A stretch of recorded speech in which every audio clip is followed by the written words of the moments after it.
সারা দিন রোজা রাখার পর মাগরিবের আজান কানে আসতেই যখন প্রথম এক ঢোক পানি গলার তৃষ্ণা মেটায়, সুবহান আল্লাহ, কেমন একটা অদ্ভুত শান্তি পুরো শরীরে ছড়িয়ে পড়ে, তাই না? মনে হয় যেন পৃথিবীর সব সুখ এই এক গ্লাস পানির ভেতরেই লুকিয়ে আছে। কিন্তু আমার প্রিয় ভাই ও বোনেরা, আপনারা কি কখনো একটু শান্ত হয়ে চোখ দুটো বন্ধ করে ভেবেছেন, এই যে আজ আমরা এত সুন্দর করে সেহরি খাচ্ছি, ইফতার করছি, তারাবি পড়ছি, এই পবিত্র রমজান মাসের শুরুটা আসলে কোথায় হয়েছিল? কোন সে রাত, যে রাতে আসমান থেকে প্রথম ঘোষণা এসেছিল, হে ঈমানদারগণ, তোমাদের ওপর রোজা ফরজ করা হলো? এই ইতিহাস কোনো সাধারণ ইতিহাস নয়। এর পরতে পরতে জড়িয়ে আছে আমাদের প্রিয় নবীজির চোখের পানি, সাহাবীদের রক্ত ঘাম করা কষ্ট আর এক অবিশ্বাস্য ত্যাগের গল্প। আজ আমরা এমনই এক দীর্ঘ ঐতিহাসিক সফরে বের হব। চলুন, এই যান্ত্রিক শহরের কোলাহল থেকে আজ আমরা ফিরে যাই ১৪০০ বছর আগের সেই উত্তপ্ত মরুভূমিতে। কান পাতুন, এখনও যেন শোনা যায় সেই হেরা গুহার নীরব কান্না। গল্পটা শুরু করার আগে আমাদের বুঝতে হবে তখন সময়টা কেমন ছিল। আজ থেকে ১৪৫০ বছর আগের কথা। পুরো পৃথিবী তখন এক ঘোর অন্ধকারে ডুবে আছে, যাকে ইতিহাসের পাতায় বলা হয় আইয়ামে জাহিলিয়াত বা মূর্খতার যুগ। মানুষ তখন স্রষ্টাকে ভুলে গেছে, নিজের হাতে কাদামাটি আর কাঠ দিয়ে পুতুল বানাচ্ছে, আর সেই নিজ হাতে বানানো পুতুলের সামনেই মাথা নত করে কাঁদছে।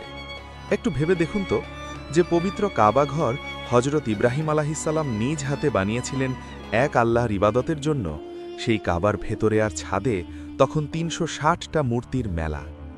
চারদিকে শুধু হানাহানি, মারামারি আর রক্তের নেশা। সবচেয়ে হৃদয় বিদারক ব্যাপার কি ছিল জানেন? কোনো ঘরে যদি ফুটফুটে একটা কন্যা সন্তান জন্ম নিত, বাবা তার মুখটা কালো করে ফেলত, আর রাতের অন্ধকারে সেই ছোট্ট অবুঝ নিষ্পাপ মেয়েটিকে জীবন্ত কবর দিয়ে আসত মরুভূমির উত্তপ্ত বালুর নিচে। পৃথিবী যেন পাপে পাপে ভারী হয়ে উঠেছিল। আকাশ থেকে ফেরেশতারা হয়তো এই নির্মমতা দেখে নীরবে কাঁদতেন। ঠিক এমন একটা দম বন্ধ করার সময়ে মক্কার এক কোণে একজন মানুষের হৃদয় খুব ঝটফট করছিল। চারপাশের এই অন্যায়, এই জুলুম তার একদম ভালো লাগত না। তিনি আর কেউ নন, তিনি হলেন সমগ্র সৃষ্টির সেরা মানব, আমাদের প্রাণের স্পন্দন, হযরত মুহাম্মদ সাল্লাল্লাহু আলাইহি ওয়াসাল্লাম। নবীজির বয়স তখন ৪০-এর কাছাকাছি। মক্কার আনন্দ ফুর্তি, মেলা, গানবাজনা এসব তাকে একটুও টানত না। তার মনের ভেতরে সারাক্ষণ একটা হাহাকার, কোথা থেকে এলাম আমরা? কে বানিয়েছে এই বিশাল আকাশ, এই সূর্য, এই পাহাড়? কেন মানুষ এত জালিম হয়ে গেল? মনের এই অস্থিরতা কাটাতে নবীজি সাল্লাল্লাহু আলাইহি ওয়াসাল্লাম মক্কার লোকালয় ছেড়ে দূরে চলে যেতে শুরু করলেন। মক্কা শহর থেকে বেশ দূরে অনেক উঁচুতে একটা পাহাড়, নাম জাবালে নূর, আলোর পাহাড়। সেই পাহাড়ের চূড়ায় ছোট্ট একটা গুহা, হেরা গুহা। একটু কল্পনা করুন তো ভাই বোনেরা, দিনের বেলা মরুভূমির সূর্য যেন আগুন ঢালে, আর রাতে হাড় কাঁপানো শীত। সেই ভয়ঙ্কর নির্জন গুহায় তিনি দিনের পর দিন, রাতের পর রাত একা কাটিয়ে দিতেন। সাথে নিতেন সামান্য একটু ছাতু আর পানি। বাইরের পৃথিবী থেকে নিজেকে একদম গুটিয়ে ফেলেছিলেন। সুবহানাল্লাহ, একবার খেয়াল করে দেখুন তো, এই যে দিনের পর দিন খাবার থেকে দূরে থাকা, পানীয় থেকে দূরে থাকা, আর একা একা স্রষ্টার ধ্যানে মগ্ন হওয়া, এটাই কিন্তু ছিল সিয়াম সাধনা বা রোজার প্রথম নীরব প্রস্তুতি। আল্লাহ রাব্বুল আলামিন তার প্রিয় হাবিবকে এভাবেই তিলে তিলে প্রস্তুত করছিলেন ভবিষ্যতের এক বিশাল দায়িত্বের জন্য। এভাবেই কেটে গেল বেশ কয়েক বছর। সময়টা পবিত্র রমজান মাস। হ্যাঁ, রমজান মাস। তখনও কিন্তু মুসলমানদের ওপর রোজা ফরজ হয়নি, কিন্তু সৃষ্টির শুরু থেকেই এই মাসটা ছিল বড় পবিত্র, বড় বরকতময়। রমজানের শেষ দশকের কোনো এক বিজোড় রাত, চারদিক একদম পিন পতন নীরব, শুধু পাহাড়ের গায়ে বাতাসের শোঁ শোঁ শব্দ। নবীজি গভীর ধ্যানে মগ্ন। হঠাৎ পুরো গুহাটা এক অপার্থিব অদ্ভুত আলয়ে ঝলমল করে উঠল। কোনো সাধারণ মানুষ নয়, স্বয়ং আল্লাহর নির্দেশে আসমান চিরে নেমে এলেন ওহী বা আসমানি বাণী বহনকারী প্রধান ফেরেশতা হযরত জিবরাইল আলাইহিস সালাম। তিনি এসে এই নবীজিকে খুব শক্ত করে জড়িয়ে ধরলেন। সে এক অভাবনীয় দৃশ্য, আসমানের ফেরেশতার সাথে জমিনের শ্রেষ্ঠ মানুষের মিলন। জিবরাইল আলাইহিস সালাম খুব ভারী আর গম্ভীর কণ্ঠে বললেন, ইকরা, পড়ুন। নবীজি ভয়ে আর বিস্ময়ে কাঁপছেন। তিনি তো কোনোদিন স্কুলে যাননি, অক্ষরজ্ঞান তার ছিল না। তিনি কাঁপা কাঁপা কণ্ঠে বললেন, আমি তো পড়তে জানি না। জিবরাইল আলাইহিস সালাম আবারও তাকে সজোরে বুকে চেপে ধরলেন। এমনভাবে ধরলেন যেন তার বুকের সব ঐশী জ্ঞান নবীজির পবিত্র সিনায় স্থানান্তরিত হয়ে যাচ্ছে। আবারও বললেন, ইকরা। নবীজি আবারও একই উত্তর দিলেন। তৃতীয়বার জিব্রাইল আলাইহিসসালাম তাকে জড়িয়ে ধরে ছেড়ে দিলেন। এরপর পাঠ করলেন পবিত্র কোরআনের সেই প্রথম 5টি আয়াত। ইকরা বিসমি রব্বিকাল্লাযী খালাক। পড়ুন আপনার রবের নামে, যিনি সৃষ্টি করেছেন। সৃষ্টি করেছেন মানুষকে জমাট রক্ত থেকে। আল্লাহু আকবার। এই সেই রাত, লাইলাতুল কদর, আর এই সেই পবিত্র মাস, রমজান, যে মাসে নাজিল হলো আমাদের পবিত্র কোরআন, আর অন্ধকার পৃথিবীর বুকে চিরকালের জন্য জ্বলে উঠল হেদায়েতের আলো। প্রথমবার আসমানি বাণী পাওয়ার এই যে ওজন, এই যে বিশাল ধাক্কা, এটা কি কোনো সাধারণ মানুষের পক্ষে সামলানো সম্ভব? নবীজি ভয়ে এবং প্রবল জ্বরে থরথর করে কাঁপতে কাঁপতে হেরা পাহাড় থেকে নিচে নেমে এলেন। তার বুকের ভেতর তখন হৃৎপিণ্ডটা যেন পাগলের মতো ধুকপুক করছে। তিনি দ্রুত ছুটে গেলেন তার সবচেয়ে কাছের মানুষ, বিপদের সঙ্গী, প্রিয়তমা স্ত্রী হযরত খাদিজা রাদিয়াল্লাহু আনহার কাছে। ঘরে ঢুকেই তিনি বাচ্চাদের মতো বলে উঠলেন, জাম্মিলুনি জাম্মিলুনি, খাদিজা, আমাকে চাদর দিয়ে ঢেকে দাও, আমাকে জড়িয়ে ধরো। খাদিজা রাদিয়াল্লাহু আনহা পরম মমতায় তাকে চাদর দিয়ে জড়িয়ে দিলেন। নবীজির শরীর তখনও কাঁপছে। তিনি হেরা গুহার সব ঘটনা তার স্ত্রীকে খুলে বললেন, খাদিজা, আমার খুব ভয় হচ্ছে, আমার জীবনের কি হবে? তখন আমাদের মা হযরত খাদিজা রাদিয়াল্লাহু আনহা যে মায়াবী আর সাহসের কথাগুলো বলেছিলেন, তা শুনলে আজও চোখে পানি চলে আসে। তিনি খুব শান্ত ও দৃঢ় কণ্ঠে বলেছিলেন, কখনোই না, আল্লাহর কসম, আল্লাহ আপনাকে কখনো অপমান করবেন না। আপনি তো মানুষের বিপদে পাশে দাঁড়ান, ইয়েতিমদের সাহায্য করেন, আত্মীয়দের খোঁজ নেন, আল্লাহ আপনার সাথেই আছেন। এভাবেই শুরু হলো এক নতুন অধ্যায়। পৃথিবীতে নেমে এলো ঐশী আলো। কিন্তু তখনও মুসলমানদের ওপর রোজা রাখা ফরজ হয়নি। কোরআন নাজিলের পর থেকেই নবীজির জীবনে নেমে এলো চরম পরীক্ষা। মক্কার যে মানুষেরা একসময় তাকে আল আমিন বা সবচেয়ে বিশ্বাসী বলে ডাকত, শুধু লা ইলাহা ইল্লাল্লাহ বলার কারণে তারাই হয়ে গেল তার সবচেয়ে বড় শত্রু। পরপর 13টি বছর মক্কায় নবীজি এবং তার সঙ্গীরা যে পরিমাণ কষ্ট আর নির্যাতনের শিকার হয়েছেন, তা কল্পনা করলেও আমাদের গা শিউড়ে ওঠে। জ্বলন্ত কয়লার ওপর শুয়ে রাখা, পাথর চাপা দেওয়া, সামাজিকভাবে বয়কট করা, কি করেনি তারা? এই 13 বছরে মুসলমানদের কিন্তু 1 মাস রোজা রাখার কোনো নির্দেশ দেওয়া হয়নি। তারা শুধু নিজেদের মন থেকে কিছু নফল রোজা রাখতেন। কারণ আমার আল্লাহ বড় মেহেরবান। তিনি চাচ্ছিলেন তার বান্দারা আগে ঈমানে মজবুত হোক। রোজা ফরজ করার মতো একটা বড় নির্দেশ দেওয়ার জন্য দরকার ছিল একটা স্বাধীন জায়গা, একটা শান্ত পরিবেশ। মক্কার এই জালিমদের শহরে সেটা সম্ভব ছিল না। আর তাই মক্কার এই অমানবিক অত্যাচার পেছনে ফেলে রাতের অন্ধকারে চোখের পানি ফেলতে ফেলতে মুসলমানদের এবার পাড়ি জমাতে হবে এক নতুন ঠিকানায়। এমন এক শহর যার মানুষগুলো 2 হাত বাড়িয়ে তাদের বুকে টেনে নেওয়ার জন্য অপেক্ষা করছিল। সেই পবিত্র শহরের নাম মদিনা মুনওয়ারা। নিজের জন্মভূমি ছেড়ে চলে যাওয়ার কষ্ট যে কতটা তীব্র, তা কি আপনি কখনো অনুভব করেছেন? যে মাটিতে আপনার জন্ম, যেখানকার ধুলোবালিতে আপনার শৈশব কেটেছে, সেই চেনা পথঘাটগুলো যখন চিরদিনের মতো পেছনে ফেলে যেতে হয়, বুকের ভেতরটা যেন কেমন দুমড়ে মুছড়ে ওঠে। ঠিক এমন এক পাহাড় সম কষ্ট বুকে নিয়ে রাতের অন্ধকারে মক্কা ছাড়ছিলেন আমাদের প্রিয় নবী সাল্লাল্লাহু আলাইহি ওয়াসাল্লাম এবং তার সাথীরা। মক্কার কাফেরদের অত্যাচার তখন এমন পর্যায়ে পৌঁছেছে যে সেখানে টিকে থাকার আর কোনো উপায় ছিল না। তাই আল্লাহর নির্দেশে শুরু হলো সেই ঐতিহাসিক যাত্রা, হিজরত। মক্কার সীমানা পার হওয়ার সময় নবীজি একবার পেছন ফিরে তাকালেন। পবিত্র কাবার দিকে তাকিয়ে তার 2 চোখ বেয়ে অঝরে পানি পড়ছিল। তিনি দুকরে কেঁদে উঠে বলেছিলেন, হে মক্কা, তুমি আমার কাছে পৃথিবীর সবচেয়ে প্রিয় জায়গা। তোমার মানুষেরা যদি আমাকে তাড়িয়ে না দিত, আমি কসমিন কালেও তোমাকে ছেড়ে যেতাম না।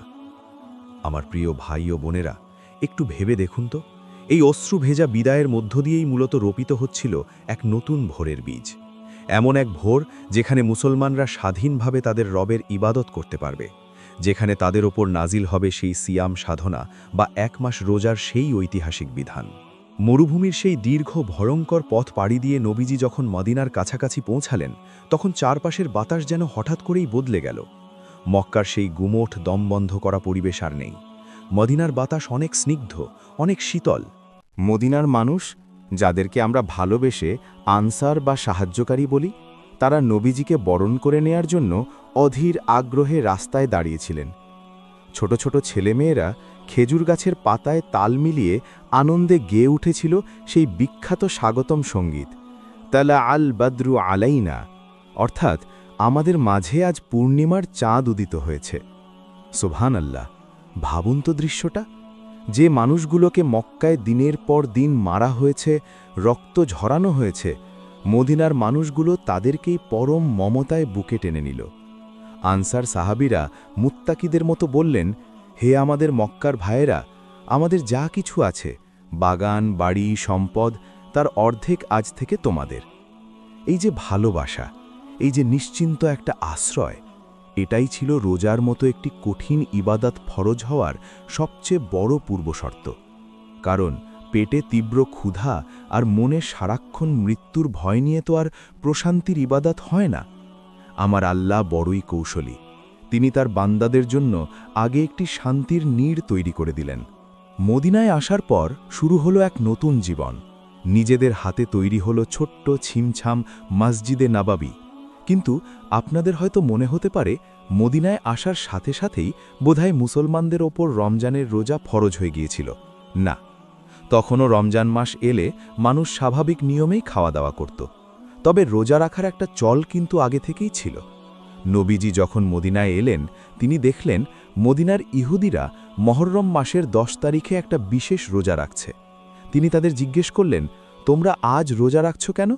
ইহুদিরা উত্তর দিল, এই দিনে আল্লাহ তাআলা নবী মুসা আলাইহিস সালাম এবং তার অনুসারীদের ফেরাউনের হাত থেকে বাঁচিয়েছিলেন।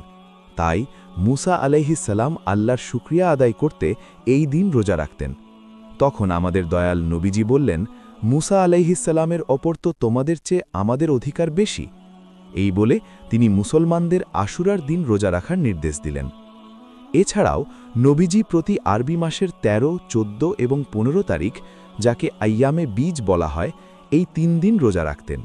অর্থাৎ মুসলমানদের শরীর ও মনকে ধীরে ধীরে অভ্যস্ত করা হচ্ছিল, যেন হঠাৎ করে 1 মাসের রোজার নির্দেশ এলে তাদের কষ্ট না হয়।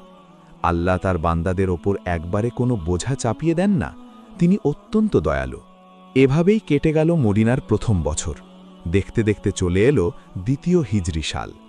এই দ্বিতীয় হিজরি সালটা ইসলামের ইতিহাসে এক বিশাল পরিবর্তনের বছর। এই বছরেই মুসলমানদের কেবলা পরিবর্তন করে জেরুজালেমের বাইতুল মুকাদ্দাস থেকে মক্কার পবিত্র কাবার দিকে ঘুরিয়ে দেওয়া হয়। এই কেবলা পরিবর্তনের মধ্য দিয়ে মুসলমানরা যেন নিজস্ব একটা পূর্ণাঙ্গ পরিচয় পাচ্ছিল। তারা বুঝতে পারছিল আল্লাহ তাআলা এবার তাদেরকে একটা পরিপূর্ণ জাতি হিসেবে গড়ে তুলতে চাচ্ছেন। আর একটা পরিপূর্ণ জাতির জন্য দরকার পরিপূর্ণ নিয়মকানুন।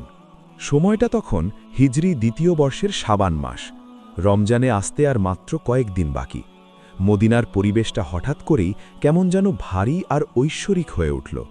সাহাবীরা বুঝতে পারছিলেন বড় কিছু একটা ঘটতে যাচ্ছে। আকাশ আর জমিনের মাঝে আবারও যেন কোনো বড় সংযোগ তৈরি হচ্ছে। ঠিক এমন একটা সময়ে আকাশ চিরে নেমে এলো সেই চূড়ান্ত নির্দেশ। জিবরাইল আলাইহিস সালাম নিয়ে এলেন পবিত্র কুরআনের সূরা বাকারার 183 নম্বর আয়াত। মদিনার আকাশে বাতাসে প্রতিধ্বনিত হতে লাগল সেই মহাসম্মানিত ঘোষণা। নবীজি সাহাবীদের সামনে তেলাওয়াত করলেন, ইয়া আইয়ুহাল্লাযীনা আমানু, হে ঈমানদারগণ, কুতিবা আলাইকুমুস সিয়াম, তোমাদের ওপর রোজা ফরজ করা হলো, কামা কুতিবা আলাল্লাযীনা মিন ক্বাবলিকুম, ঠিক যেমন ফরজ করা হয়েছিল তোমাদের পূর্ববর্তীদের ওপর, লাআল্লাকুম তাত্তাকুন, যাতে করে তোমরা মুত্তাকী হতে পারো, তাকওয়া অর্জন করতে পারো। আল্লাহু আকবার! একবার চোখ বন্ধ করে ভাবুন তো সেই মুহূর্তটার কথা।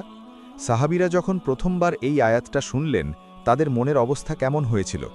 তারা কি ভেবেছিলেন, হায় হায়, 1 মাস না খেয়ে থাকতে হবে, এত বড় কষ্ট? একদমই না, বরং তারা আনন্দে কেঁদে ফেলেছিলেন। কারণ তারা এমন এক ইবাদতের সুযোগ পেলেন, যে ইবাদতের প্রতিদান স্বয়ং আল্লাহ নিজের হাতে দেবেন বলে ওয়াদা করেছেন। শাবান মাস শেষ হল। মদিনার পশ্চিম আকাশে উঁকি দিল এক ফালি বাঁকা চাঁদ। মুসলমানদের ইতিহাসের প্রথম রমজানের চাঁদ। শুরু হলো জীবনের প্রথম রোজা। সারাদিন মদিনার সেই তীব্র গরমের মাঝেও তারা মুখে এক ফোঁটা পানি দিলেন না। কিন্তু আমার ভাই ও বোনেরা, এই প্রথম রমজানটা শুধু ইবাদত আর শান্তির মাঝেই সীমাবদ্ধ ছিল না। এই পবিত্র মাসেই মুসলমানদের জীবনে নেমে আসতে যাচ্ছিল এমন এক ভয়ঙ্কর পরীক্ষা যার জন্য তারা মোটেও প্রস্তুত ছিলেন না। একদিকে পেটে রোজার তীব্র ক্ষুধা, অন্যদিকে মদিনার দিকে ধেয়ে আসছিল মক্কার কাফেরদের এক বিশাল সশস্ত্র বাহিনী। মুসলমানদের সংখ্যা যেখানে মাত্র ৩১৩ জন, সেখানে শত্রুরা ছিল ১,০০০-এরও বেশি, মারাত্মক অস্ত্রে সজ্জিত। এই যুদ্ধটাই হল ইসলামের ইতিহাসের সবচেয়ে গুরুত্বপূর্ণ যুদ্ধ, ঐতিহাসিক বদর যুদ্ধ। মদিনার সেই প্রচণ্ড গরমের কথা একবার কল্পনা করুন তো ভাই ও বোনেরা। মাথার ওপরে গনগনে সূর্য, পায়ের নিচে তপ্ত বালু। এই চরম প্রতিকূল পরিবেশেই শুরু হল মুসলমানদের জীবনের প্রথম রমজান, প্রথম রোজা। যাদের শরীর এই দীর্ঘক্ষণ না খেয়ে থাকার সাথে কখনোই অভ্যস্ত ছিল না, তারা সারাদিন এক ফোঁটা পানীয় মুখে দিলেন না। গলা শুকিয়ে কাঠ হয়ে আসছিল, পেটের ভেতর ক্ষুধার আগুন জ্বলছিল, কিন্তু তাদের অন্তরে ছিল এক অদ্ভুত শীতল প্রশান্তি। কারণ তারা জানতেন এই ক্ষুধা, এই তৃষ্ণা স্বয়ং রবের জন্য। আমার আল্লাহ তাদের দেখছেন। সন্ধ্যাবেলা যখন তারা প্রথমবার ইফতার নিয়ে বসলেন, সুবহান আল্লাহ, সেই প্রথম ইফতারের স্বাদ কেমন ছিল তা পৃথিবীর কোনো ভাষায়, কোনো শব্দ দিয়ে বোঝানো সম্ভব নয়। সারাদিনের ক্লান্তি ভুলে রাতের বেলা তারা দাঁড়িয়ে যেতেন প্রভুর দরবারে দীর্ঘ নামাজে। কিন্তু এই প্রশান্তি বেশিদিন স্থায়ী হল না। আল্লাহ তাআলা যেন তার প্রিয় বান্দাদের ঈমানের চূড়ান্ত পরীক্ষা নেওয়ার জন্য প্রস্তুত হচ্ছিলেন। জীবনের প্রথম রোজা রাখা অবস্থাতেই মদিনায় খবর এলো এক ভয়ঙ্কর বিপদের। খবর এলো মক্কার কাফেরদের এক বিশাল সশস্ত্র বাহিনী মদিনার দিকে ধেয়ে আসছে। মুসলমানদের চিরতরে শেষ করে দেওয়ার জন্য আবু জাহেলের নেতৃত্বে ১,০০০ জনের এক সুসজ্জিত সৈন্যদল রওনা হয়েছে বদর প্রান্তরের দিকে। তাদের সাথে আছে ১০০টি ঘোড়া, ৭০০ উট আর সবার গায়ে লোহার বর্ম। আর অন্যদিকে মদিনায় মুসলমানদের অবস্থা কি? তারা মাত্র ৩১৩ জন মানুষ। তাদের কাছে না আছে ভালো কোনো অস্ত্র, না আছে ঘোড়া, মাত্র ২টো ঘোড়া আর ৭০টা উট। সবার গায়ে বর্মও নেই। সবচেয়ে বড় কথা, তারা সবাই রোজা রাখা অবস্থায় আছেন। পেটে প্রচণ্ড ক্ষুধা, শরীর দুর্বল। আমার প্রিয় ভাই ও বোনেরা, একটু ভেবে দেখুন, একদিকে জীবনের প্রথম রোজা, অন্যদিকে ১,০০০ সুসজ্জিত সৈন্যের মোকাবিলা করার ডাক। আল্লাহু আকবার। নবীজি সাহাবীদের ডাকলেন। তিনি জানতে চাইলেন, হে আমার সাথীরা, এই অবস্থায় তোমরা কি করতে চাও? নবীজির এই প্রশ্নের পর মিকদাদ নামের একজন সাহাবী উঠে দাঁড়ালেন। তিনি যে কথাটি বলেছিলেন তা ইসলামের ইতিহাসে স্বর্ণাক্ষরে লেখা আছে। তিনি বললেন, ইয়া রাসূল আল্লাহ, আমরা বনি ইসরায়েলের মতো নই, যে নবী মুসাকে বলবো আপনি আর আপনার রব গিয়ে যুদ্ধ করুন, আমরা এখানে বসে থাকি। বরং আমরা আপনার ডানে, বামে, সামনে, পেছনে থেকে লড়াই করব। আল্লাহর কসম, আপনি যদি আমাদের ঘোড়া ছুটিয়ে সাগরের পানিতে ঝাঁপ দিতে বলেন, আমরা একটুও দ্বিধা করব না। সুবহান আল্লাহ। এরপর আনসারদের পক্ষ থেকে সাদ ইবনে মুয়াজ রাদিয়াল্লাহু আনহু উঠে দাঁড়ালেন। তিনি বললেন, হে আল্লাহর রাসূল, আমরা তো আপনার উপর ঈমান এনেছি, আমরা প্রস্তুত, আপনি আমাদের নিয়ে চলুন। এই ঈমানি তেজ, এই ভালোবাসা দেখে নবীজির দুশ্চিন্তা দূর হয়ে গেল। তার চেহারা মুবারক চাঁদের মতো উজ্জ্বল হয়ে উঠল। তিনি বললেন, চলো, আল্লাহর নামে এগিয়ে চলো, আল্লাহ আমাকে বিজয়ের ওয়াদা করেছেন। সময়টা ১৭ই রমজান। বদরের ময়দানে এসে পৌঁছেছেন ৩১৩ জন রোজাদার সাহাবী। আগামীকাল সকাল হলেই শুরু হবে সেই ভয়ঙ্কর লড়াই। সারাদিনের রোজা আর দীর্ঘ সফরের ক্লান্তিতে সাহাবীরা রাতে ঘুমিয়ে পড়লেন। আল্লাহ তাআলা আকাশ থেকে প্রশান্তির বৃষ্টি নাজিল করলেন, যাতে বালুগুলো জমে শক্ত হয়ে যায় আর মুসলমানদের পা পিছলে না যায়। পুরো বদর প্রান্তর ঘুমে আচ্ছন্ন, কিন্তু একজন মানুষের চোখে ঘুম নেই। তিনি আমাদের প্রাণের নবী মুহাম্মদ সাল্লাল্লাহু আলাইহি ওয়াসাল্লাম। তিনি একটি গাছের নিচে দাঁড়িয়ে সারা রাত নামাজ পড়লেন, সেজদায় পড়ে অঝরে কাঁদলেন। এরপর দুহাত আসমানের দিকে তুলে এমনভাবে মুনাজাত শুরু করলেন যে তার কাঁধ থেকে চাদর মোবারক মাটিতে পড়ে গেল। তিনি কাঁদছেন আর বলছেন, হে আল্লাহ, মক্কার কুরাইশরা তাদের অহংকার নিয়ে তোমার রাসূলকে মিথ্যাবাদী প্রমাণ করতে এসেছে। হে আল্লাহ, তুমি আমাকে যে ওয়াদা করেছ তা আজ পূর্ণ করো। হে আল্লাহ, আজ যদি এই ছোট্ট দলটি ধ্বংস হয়ে যায়, তবে কিয়ামত পর্যন্ত এই পৃথিবীতে তোমার নাম নেওয়ার মতো আর কেউ বেঁচে থাকবে না। কি হৃদয় বিদারক সেই দোয়া! নবীজির এই কান্না কি আর আরশে আজিম পর্যন্ত না পৌঁছে পারে? আল্লাহ রব্বুল আলামিন তার প্রিয় হাবিবের ডাকে সাড়া দিলেন। সকাল হল ১৭ই রমজানের সেই ঐতিহাসিক সকাল। শুরু হলো যুদ্ধ।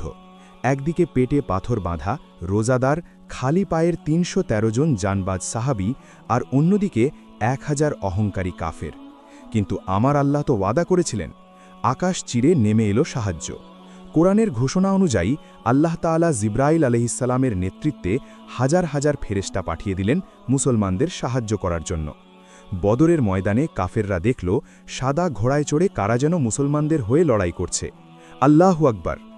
যে আবু জাহিল অহংকার করে মদিনা ধ্বংস করতে এসেছিল, সেই আবু জাহিল বদরের মাটিতে লুটিয়ে পড়ল। কাফেরদের বড় বড় নেতারা সব ধ্বংস হয়ে গেল।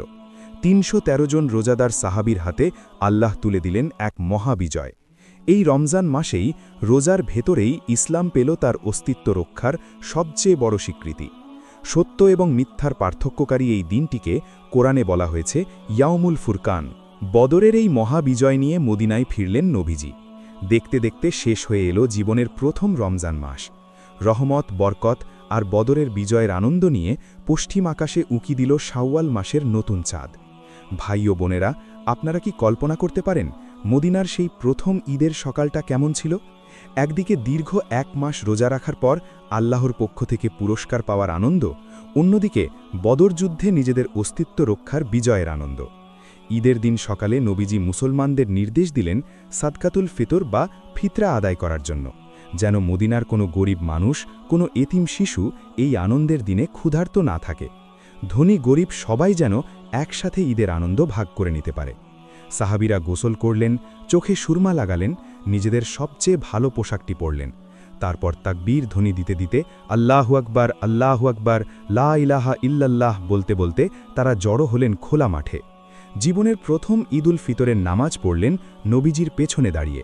নামাজ শেষে তারা একে অপরকে বুকে জড়িয়ে ধরলেন। সে এক অভাবনীয় ঐশ্বরিক আনন্দের দৃশ্য, যা আকাশ থেকে ফেরেশতারাও হয়তো মুগ্ধ হয়ে দেখছিলেন। এভাবেই পার হলো মুসলমানদের জীবনের প্রথম রমজান আর প্রথম ঈদ। এই প্রথম রমজানই মুসলমানদের শিখিয়ে দিয়ে গেল, রোজা শুধু না খেয়ে থাকার নাম নয়। রোজা হলো নিজের নাফসকে, নিজের ভেতরের পশুত্বকে হারিয়ে আল্লাহর প্রেমে বিজয়ী হওয়ার নাম। কিন্তু গল্প তো এখানেই শেষ নয়।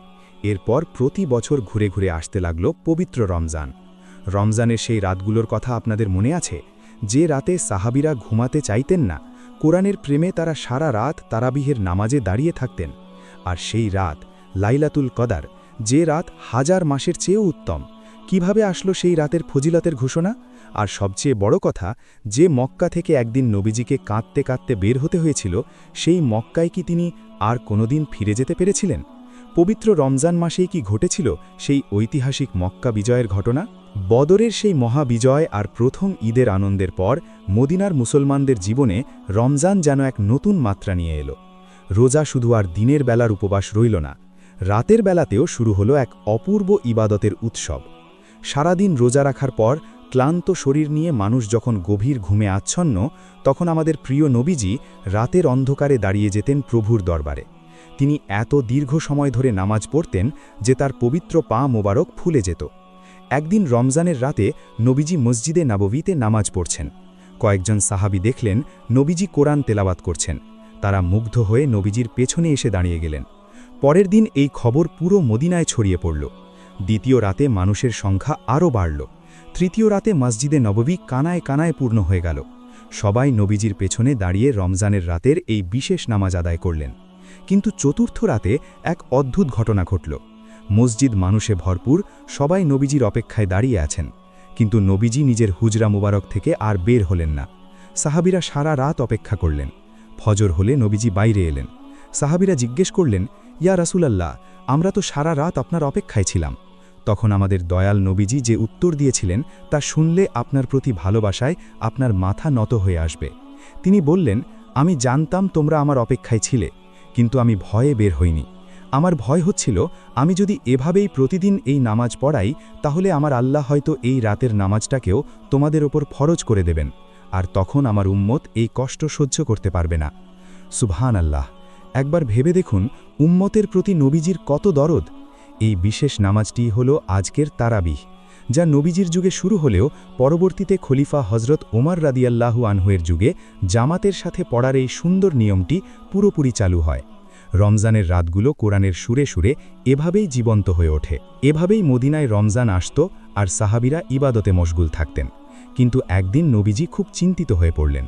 তিনি সাহাবীদের বনি ইসরায়েলের এক বীর মুজাহিদের গল্প শোনালেন, যিনি 1000 মাস ধরে আল্লাহর রাস্তায় ইবাদত ও জিহাদ করেছিলেন। এই কথা শুনে সাহাবীদের মন খুব খারাপ হয়ে গেল। তারা ভাবতে লাগলেন, আমাদের বয়স তো মাত্র 60-70 বছর, আমরা তো চাইলেও আগের যুগের মানুষদের মতো 1000 মাস বা শত শত বছর ধরে ইবাদত করতে পারব না। তাহলে আমরা কিভাবে আল্লাহর কাছে তাদের চেয়ে বেশি প্রিয় হব? সাহাবীদের এই নীরব কান্না, এই মনের আক্ষেপ আমার আল্লাহর আরশ পর্যন্ত পৌঁছে গেল। আল্লাহ কি পারেন তার হাবিবের সাথীদের এভাবে মন খারাপ করে রাখতে? সাথে সাথে আসমান থেকে জিবরাইল আলাইসাল্লাম নিয়ে এলেন পবিত্র কোরআনের সূরা আল কাদার। ইন্না আনজালনাহু ফি লাইলাতিল কাদার, নিশ্চয়ই আমি কোরআন নাজিল করেছি কদরের রাতে। লাইলাতুল কাদার খাইরুম মিন আলফি শাহার, কদরের রাত 1000 মাসের চেয়েও উত্তম। আল্লাহু আকবার। আল্লাহ তাআলা যেন মুচকি হেসে উম্মতে মোহাম্মদীকে সান্ত্বনা দিয়ে বললেন, হে নবীজির উম্মতেরা, তোমাদের শত শত বছর বাঁচার দরকার নেই। রমজানের শেষ দশকে আমি তোমাদের এমন একটা রাত উপহার দিলাম, যে রাতে একবার ইবাদত করলে তা 1000 মাস বা 83 বছর 4 মাস ইবাদত করার চেয়েও বেশি সওয়াব এনে দেবে। এই সেই মহিমান্বিত রাত, যে রাতে পৃথিবীতে এত বেশি ফেরেশতা নেমে আসে যে জমিনে যেন তাদের জায়গা সংকুলান হয় না। এই রাতের সন্ধানেই নবীজি রমজানের শেষ 10 দিন মসজিদে ইতিকাফে বসতেন।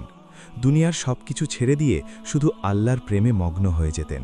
এভাবেই কেটে গেল বেশ কয়েক বছর। সময়টা অষ্টম হিজরি। অষ্টম হিজরির এই রমজান মাসেই ঘটতে যাচ্ছিল পৃথিবীর ইতিহাসের সবচেয়ে বড়, সবচেয়ে অভাবনীয় এক ঘটনা। মনে আছে সেই মক্কা শহরের কথা, যে শহর থেকে আজ থেকে 8 বছর আগে নবীজিকে রাতের অন্ধকারে কাঁদতে কাঁদতে বের করে দেওয়া হয়েছিল?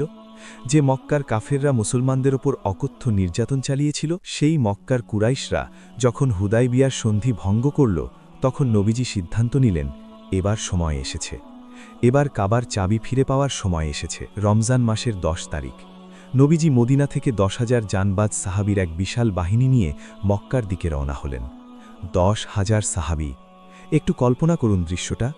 8 বছর আগে যিনি একা লুকিয়ে এই পথ দিয়ে মদিনায় এসেছিলেন, আজ তার পেছনে 10,000 মানুষের এক বিশাল জনসমুদ্র। সময়টা রমজান মাস। মরুভূমির বুকে তখন লু হাওয়া বইছে। রোজা রেখে এই বিশাল বাহিনী মক্কার দিকে এগোচ্ছে। প্রচণ্ড গরমে সাহাবীদের অবস্থা যখন খুব কাহিল, নবীজি একটি জায়গায় এসে একটি পাত্রে পানি নিয়ে নিজের উঁটের ওপর বসে সবার সামনে সেই পানি পান করলেন। তিনি তার সাথীদের কষ্ট দূর করার জন্য সফরের রোজা ভেঙে ফেললেন এবং সবাইকে রোজা ভাঙার নির্দেশ দিলেন, কারণ আল্লাহ তো চান না তার বান্দারা ইবাদত করতে গিয়ে কষ্ট পাক। রমজানের 20 তারিখ মক্কার খুব কাছাকাছি মার জুজ জাহরান নামক জায়গায় এসে নবীজির বাহিনী তাঁবু ফেলল। রাত নেমেছে। নবীজি নির্দেশ দিলেন 10,000 সাহাবীর প্রত্যেকে যেন আলাদা আলাদা আগুনের কুণ্ডলি জ্বালায়। পাহাড়ের চূড়া থেকে মক্কার সর্দার আবু সুফিয়ান যখন নিচে তাকালো, তার তো চোখ কপালে ওঠার জোগাড়। পুরো প্রান্তর জুড়ে শুধু আগুন আর আগুন, 10,000 আগুনের কুণ্ডলি। আবু সুফিয়ানের বুক কেঁপে উঠল। সে বুঝতে পারল আজ আর মক্কাকে বাঁচানোর কোনো উপায় নেই। যে মোহাম্মদকে তারা তাড়িয়ে দিয়েছিল, আজ তিনি এক অপ্রতিরোধ্য শক্তি নিয়ে ফিরে এসেছেন। আবু সুফিয়ান নবীজির তাঁবুতে এসে ইসলাম গ্রহণ করল। বিনা রক্তপাতে মক্কা বিজয়ের রাস্তা তৈরি হয়ে গেল এই পবিত্র রমজানে। আমার প্রিয় ভাই ও বোনেরা, এবার যে দৃশ্যটির কথা বলবো তা শুনলে আপনার চোখ ভিজে উঠবে। 10,000 সৈন্য নিয়ে বিজয়ী বেশে নবীজি যখন তার জন্মভূমি মক্কায় প্রবেশ করছিলেন, তখন তার অবস্থা কেমন ছিল জানেন? পৃথিবীর কোনো রাজা বাদশাহ যখন কোনো দেশ জয় করে, তারা কিভাবে ঢোকে? অহংকারে বুক ফুলিয়ে, তাই না? কিন্তু আমাদের নবীজি, যিনি রাহমাতুল্লিল আলামিন, তিনি যখন মক্কায় ঢুকছেন, আল্লাহর প্রতি কৃতজ্ঞতায় তার মাথা এত বেশি নিচু ছিল যে তার থুতনি মোবারক উটের পিঠের সাথে লাগছিল। তার 2 চোখ বেয়ে অঝরে পানি পড়ছিল। তিনি কোরআনের আয়াত তেলাওয়াত করতে করতে কাবার দিকে এগিয়ে যাচ্ছিলেন। যেই কাবাঘরে একসময় তাকে সেজদায় থাকা অবস্থায় উটের পচা নাড়িভুড়ি চাপিয়ে দেওয়া হয়েছিল, যেই কাবার চত্বরে বেলালকে পাথর চাপা দেওয়া হয়েছিল, আজ সেই কাবাঘর মুসলমানদের হাতে। নবীজির হাতে একটা ছড়ি। তিনি সেই ছড়ি দিয়ে কাবার ভেতরের 360টি মূর্তিকে আঘাত করছেন আর বলছেন, সত্য সমাগত, মিথ্যা বিলুপ্ত। নিশ্চয়ই মিথ্যা বিলুপ্ত হওয়ারই ছিল। মক্কার সেই অত্যাচারী কাফেররা কাবার সামনে মাথা নিচু করে কাঁপছে। তারা ভাবছে আজ হয়তো তাদের সবাইকে জবাই করে প্রতিশোধ নেওয়া হবে। নবীজি তাদের দিকে তাকিয়ে জিজ্ঞেস করলেন, তোমরা আজ আমার কাছে কেমন আচরণ আশা করো? তারা ভয়ে ভয়ে বলল, আপনি দয়ালু ভাইয়ের ছেলে। তখন নবীজি সেই ঐতিহাসিক ক্ষমার ঘোষণা দিলেন যা পৃথিবীর ইতিহাসে আর কোনোদিন কেউ দিতে পারেনি। তিনি বললেন, লা তাসরিবা আলাইকুমুল ইয়াউম, আজ তোমাদের ওপর কোনো অভিযোগ নেই, কোনো প্রতিশোধ নেই। যাও, আজ তোমরা সবাই মুক্ত। আল্লাহু আকবার। যে বেলালকে একসময় মক্কার বালুতে টেনে হিচড়ে নির্যাতন করা হতো, আজ নবীজির নির্দেশে সেই কালো মানুষটি পবিত্র কাবার ছাদে উঠে আজান দিচ্ছেন। আল্লাহু আকবার, আল্লাহু আকবার। সেই আজানের ধ্বনিতে মক্কার আকাশ বাতাস পবিত্র হয়ে উঠল। এই রমজান মাসেই মক্কা বিজয় হল, কাবাঘর চিরদিনের জন্য শিরক মুক্ত হল, ইসলাম পূর্ণতা পেল।